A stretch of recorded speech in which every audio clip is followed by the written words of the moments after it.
Hey y'all, this is Creed with Fair Chase Outdoors. I want to talk to y'all today. It's hot, by the way. It's very hot. I'm down here in Alabama, middle of August, and I want to give y'all a review about e-bikes and give y'all an honest review about e-bikes. Past couple years, I've been looking at these e-bikes and I've been curious about getting one, but the price point it's a turnoff, you know. I'm almost 40 now, so I'm not quite as able as I used to be. I'm not 18 anymore, but I've hunted my entire life. You know, I've hunted since I could walk, as you know, I'm sure most of y'all have hunted a long time. And you're always trying to find ways to be better, be more efficient, to get further back there. Not just that, but be silent, be scent free as much as possible, you know. And an e-bike, you know, considering what you can spend on some of them, they seem to really do what they say they're going to do. Now I've been looking at the Backus and the Quiet Cats and the Rambos, you know, all the higher end bikes, and Lord have mercy, you talking about expensive. Not to mention that, but they're hardtails at that, so they'll probably beat you to death on the trail. I don't know, I've never ridden one, but I'll tell you one that I finally bought a couple weeks ago, and it got my attention, and it is a full suspension bike. It's got a Hot Shot 320, I believe, suspension on it, full suspension. It is a 750 watt motor with a peak of about 1,000, and the name of it is a Puckipuppy. Now that is about the goofiest name, but I'm not in any way sponsored by them. I'm just giving you a review of what I'm doing with it. I don't care for the name, but I didn't buy it for the name. Let me get my backpack off here. I've been hauling it on this rack. It came with a rack. Like I said, if it can get you out there and get you back, that's all it's really intended for. You know, I'm not saying I plan on hauling 1,000 pounds with it, because Lord knows it ain't going to do it. But to get you in there and get you out and possibly bring a deer out, take some of your stuff out there, it seems to hold up really well. It's got 4-inch tires on it. It's got disc brakes all the way around. It's got Logan hydraulic disc brakes. Like I said, with a 750 watt motor at a peak of about 1,000 from the dyno reviews that I've looked on YouTube about, it really has performed awesome today. It's in the middle of August. Right now, it's about 90 degrees. And by the end of the day, it's going to be about 95, 96 down here in Alabama. I'm out here on public land. I hunt exclusively public land. I've hunted private land for years, and I just wanted to break free. I just wanted something different. But I tell you, you know, if you ever hunted public land, you know how it is. You everything's illegal, you know. But these bikes, being a class 2, and it is a class 2, 750 watt, that is legal. But I tell you, it comes with a rack, it comes with a light. That light is surprisingly pretty daggone bright. Now, of course, the pump, it comes with a pump too. I just strapped it on there. The seat blew me away at how comfortable it is. Look at that.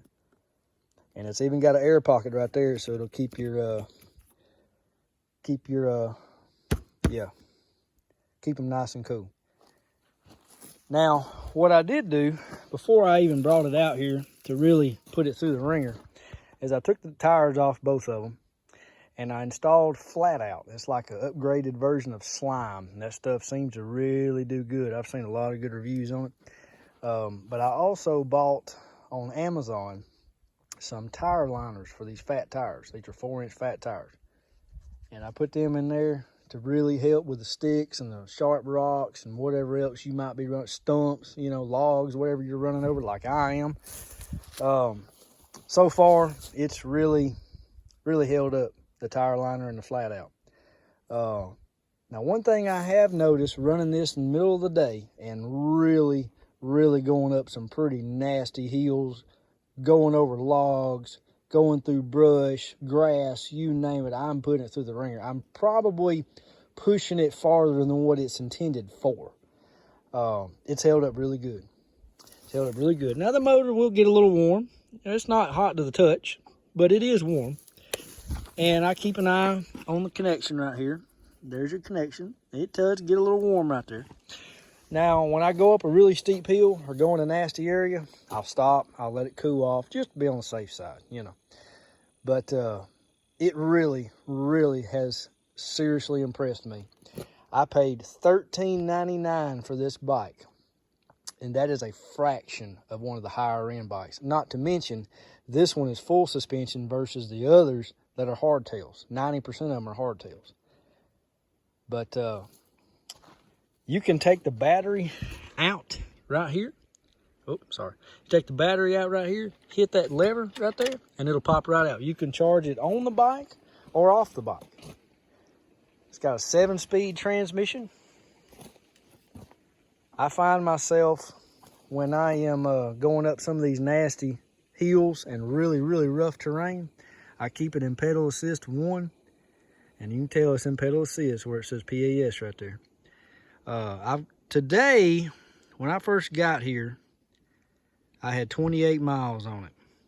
So I've put roughly, almost 8 miles on it today. But it's still at a full 100% battery. So that's impressive. Now, one thing that has me curious is come wintertime, when it gets really cold, because even down here in Alabama, it gets really cold.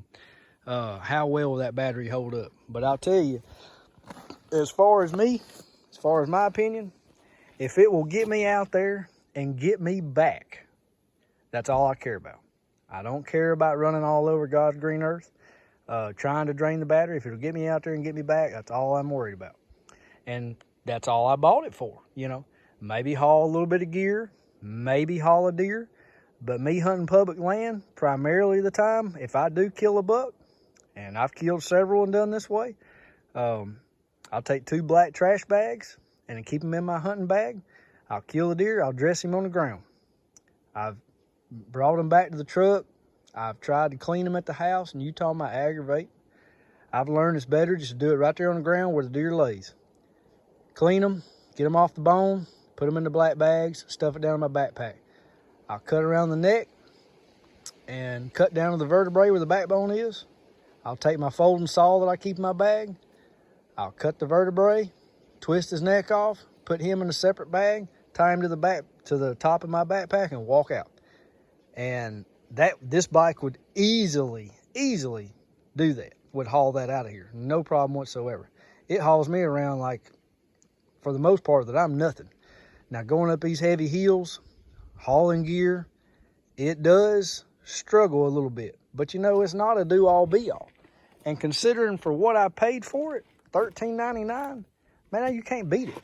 You cannot beat it. So if you're like me and you're hunting public land or even private land, and you're really wanting to be more silent, more scent-free, not 100% scent-free, but it will keep a lot of your scent off the ground naturally since you're not walking. I tell you, just today, I snuck up on 2 deer. Literally snuck up on 2 deer going down these secondary trails. I got right up on 1 deer within probably 30 yards before he finally run.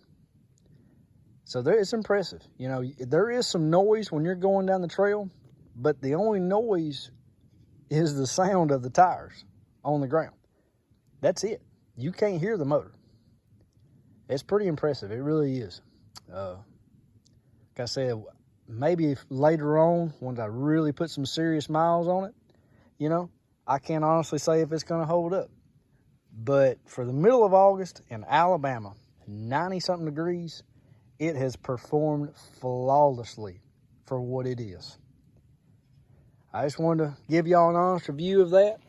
If there's anything I left out, feel free to shoot me a message. I'll be happy to answer it any way that I can. Yeah, it's a pretty awesome bike for what it is. It really is. Thank y'all.